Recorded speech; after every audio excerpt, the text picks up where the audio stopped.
hello guys, Lucas here again, and I'm going to be showing you how to get the battery out of your Apple TV if you need to replace it, or yeah, like that.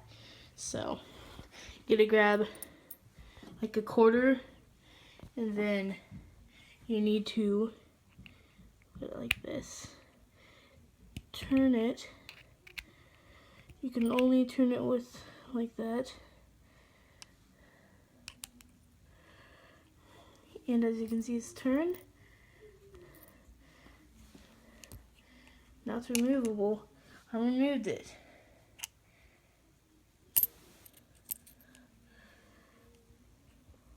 Here's the battery. Focus.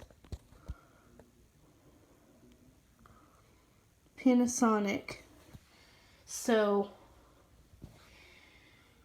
if you got a new one, then you go ahead, slap it in there.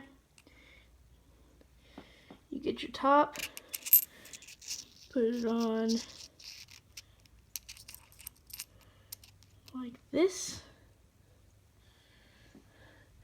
and then you grab your quarter,